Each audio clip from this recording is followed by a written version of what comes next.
بسم الله الرحمن الرحيم waxaan rabaa clipkan inaan ku sharxo arrin muhiim ah. Mashiinkan waa mashiinada lagu cabiro sokorta uu ka mid yahay. Waa mashiinka ugu badan ee Soomaalida isticmaasho ku nool bariga Afrika, Soomaaliya iyo Kenya iyo Ethiopia. Waxaa loo yaqaanaa Oncol Plus.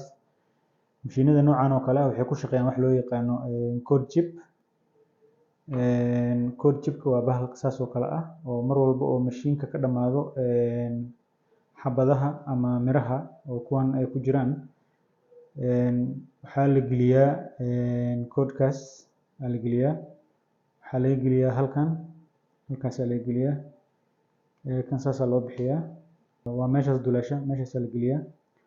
Waxaa shardi ah mar walba aad soo gadanaysid kan waxaa la socdo kuwan oo kale mid loogu talagalay ayaa la socdo, mid walbana number ayaa kaga qoran halkaas. Kaas waxaa ku qoran dasaan fiirsatid 335 kana waxaa ku qoran dasaan fiirsatid eber 94. kan koodkiisa waxaa waaye halkaas uu ku qoran yahay, waxaa ku qoran 335.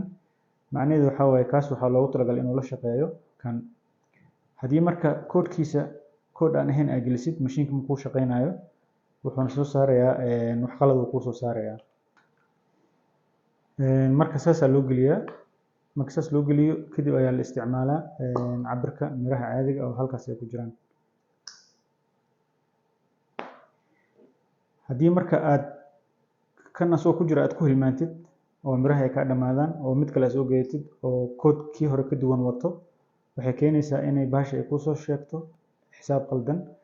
waana arrin badan dadka aysan ku baraarugsanayn. waxaa laga yaabaa mirahan la yimaado inaysan dadka macno ugu fadhin koodkan oo iska tuuraan oo kii hore ay ku isticmaalaan. taas waxay keeni kartaa sokorta inay qalad ku sheegto, ama inay iyadoon dhacsanin waa dhacsantaa ku dhahdo, ama iyadoo kacsanin waa kacsantaa ay ku dhahdo, kadibna daawada aad qaadatid ay dhibaato ku keento. marka muhiim waa arrinta inaad fahantid.